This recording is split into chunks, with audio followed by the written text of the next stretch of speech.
ప్రస్తావించాలి కదా. సో అదొక విచిత్రమైనటువంటి పరిస్థితి. పోనీయండి, భారతదేశంలో అదానీ జగన్ బంధం పైన ఈడీ విచారణ జరిపించాలని అడుగుతున్నారా? సిబిఐ విచారణ జరిపించాలని అడుగుతున్నారా?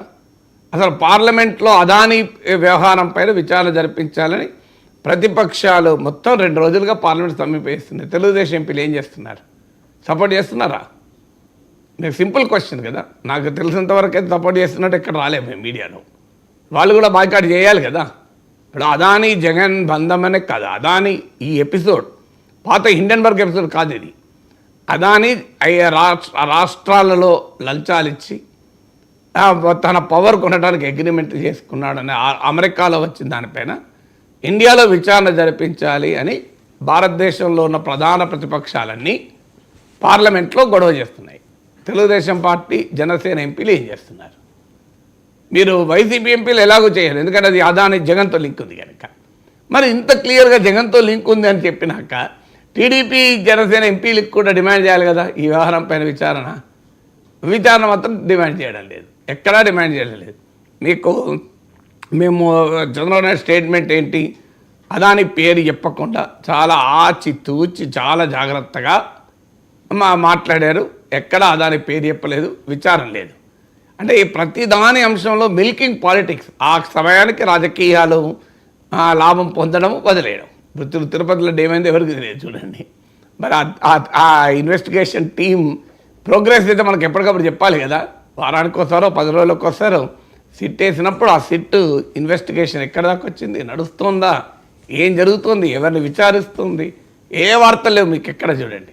అయిపోయింది కదా. దాని గురించి మళ్ళీ అది రిపోర్ట్ ఇస్తుందా ఇవ్వదా కూడా ఎవరికి తెలియదు. ఇవ్వదని నేను అంటలేను, కానీ సాధారణంగా అయితే మనకు వార్తలు రావాలి కదా. ఇంకా పలానా వాడిని విచారించాను, పలానా వాళ్ళు సిటీ యాక్టివిటీ గురించి ఎక్కడ వార్తలు వస్తలేదు చూడండి. అంటే ఆ సమయానికి అయిపోయింది, మిల్కింగ్ అయిపోయింది. మరి దాని సంగతి పక్క పడేసింది. మళ్ళీ ఇప్పుడు అదానీ వచ్చింది. సో ఫండమెంటల్ క్వశ్చన్ ఏంటంటే అదానీపై విచారణ జరపకుండా జగన్ ఏమీ చేయలేరు మీరు. అదానీపై విచారణ జరపడానికి తెలుగుదేశం సిద్ధంగా లేదు, జనసేన సిద్ధంగా లేదు. ఫండమెంటల్ పాయింట్ అది. అందువల్ల జగన్ పైన యాక్షన్ తీసుకోలేరు. కానీ జగన్ పైన ఆరోపణ చేయడం ద్వారా రాజకీయంగా లాభం పొందాలి. రాజకీయంగా లాభం పొందడానికి ఆరోపణలు చేస్తున్నాడు తప్ప విచారణ ఎందుకు జరిపించడం లేదు. ఇప్పుడు నాగేశ్వర్ అనేవాడు క్లియర్గా అంటున్నాడు, అయ్యా అదానీ జగన్కు 1750 కోట్లు ఇచ్చారని ఆరోపణ. మీకు అమెరికాలో ఏమైంది పక్క పెడదాం, ఇది ఆరోపణ. అమెరికాలో ఇండాక్ట్మెంట్ అంటారు దాన్ని. సో దాని ఛార్జ్ షీటా, దాంట్లో ఎవరి పేరు అవన్నీ పక్క పెడదాం. ఈ ఆరోపణ విచారణ జరిపించండి. విషయం ఏంటి? జగన్మోహన్ రెడ్డి ఏమంటాడు, నేను solar energy corporation of India భారత ప్రభుత్వ సంస్థతో ఒప్పందం చేసుకున్నా అంటాడు. నిజమే, సోలార్ ఎనర్జీ కార్పొరేషన్ ఆఫ్ ఇండియాతోని ఆంధ్రప్రదేశ్ ఎలక్ట్రిసిటీ డిస్కామ్లో ఒప్పందం చేసుకున్న మాట నిజం. కానీ సోలార్ ఎనర్జీ కార్పొరేషన్ ఎవరితో ఒప్పందం చేసుకుంది? అదానీతో చేసుకుంది. అదానీతో చేసుకున్న తర్వాత ఎవరు కొనేటోళ్ళు దొరకలే. సో అదానీతో ఒప్పందము 12 మెగావాట్స్ పవర్, అందులో ఇంకో తిరగకాస్తుంది. ఆ solar energy corporation of India కేంద్ర ప్రభుత్వం పెట్టిన సంస్థ, భారతదేశంలో సోలార్ పవర్ ప్రమోషన్ కొరకు పెట్టిన సంస్థ. విచిత్రం ఏంటంటే ఎక్కడైనా సోలార్ పవర్ ప్రొడక్షన్కు మీకు టెండర్లు వేస్తారు. ఇక్కడ టెండర్లు ఏం పెట్టారంటే solar power plus solar cells manufacturing 2 ఉండాలి. అంటే విద్యుత్ ఉత్పత్తి కాదు, విద్యుత్ ఉత్పత్తి పరికరాల ఉత్పత్తి కూడా కావాలని కండిషన్ పెట్టారు. ఆ కండిషన్ ఫుల్ఫిల్ అయ్యేది అదానీ ఒక్కరే. సాధారణంగా ప్రపంచవ్యాప్తంగా అప్పుడు మీకు ఎన్టీపీసీ ఉంది, national thermal power corporation. NTPC power produce చేస్తుంది, పవర్ ఎక్విప్మెంట్ ప్రొడ్యూస్ చేయదు. పవర్ ఎక్విప్మెంట్ బిహెచ్ఎల్ నుంచి కొంటుంది. బిహెచ్ఎల్ పవర్ ఎక్విప్మెంట్ ప్రొడ్యూస్ చేస్తుంది, పవర్ ప్రొడ్యూస్ చేయదు. వీళ్ళు తెలివిగా ఏమిచ్చారంటే అదానికి మాత్రమే కాంట్రాక్ట్ దక్కేలా కేంద్ర ప్రభుత్వ సంస్థ అయిన solar energy corporation of India ఆ పవర్ ప్రొడ్యూస్ చేయాలి, పవర్ ఎక్విప్మెంట్ కూడా ప్రొడ్యూస్ చేయాలన్నారు. ఎక్కడా లేదు. మీకు వరల్డ్ వైడ్గా పవర్ ప్రొడక్షన్ కంపెనీలు వేరుంటాయి, పవర్ ప్రొడక్షన్ ఎక్విప్మెంట్ తయారు చేసే కంపెనీలు వేరుంటాయి. అందుకే మీకు ఎన్టీపీసీ బిహెచ్ఎల్ ఉదాహరణ ఇచ్చాను. విచిత్రంగా ఈ రెండింటిని మిక్స్ చేశారు.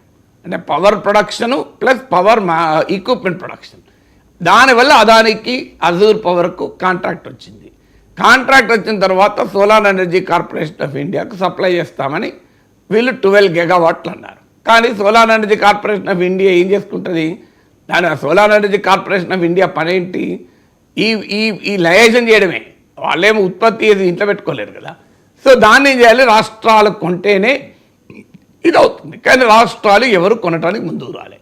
ఎందుకు ముందుకు రాలే? ప్రివేలింగ్ మార్కెట్ రేట్ కన్నా ఎక్కువ ఉంది. సో ఇప్పుడు జగన్మోహన్ రెడ్డి తక్కువ ఉంది అని దేంతో కంపేర్ చేస్తున్నాడు? చంద్రబాబు నాయుడు టైంలో కుదుర్చుకున్న పవర్ పర్చేజ్ అగ్రిమెంట్లతో కంపేర్ చేస్తున్నాడు తెలివిగా. చంద్రబాబు నాయుడు టైంలో కుదుర్చుకున్న పవర్ పర్చేజ్ అగ్రిమెంట్లు జగన్మోహన్ రెడ్డి వచ్చా క్యాన్సిల్ కూడా చేశారు.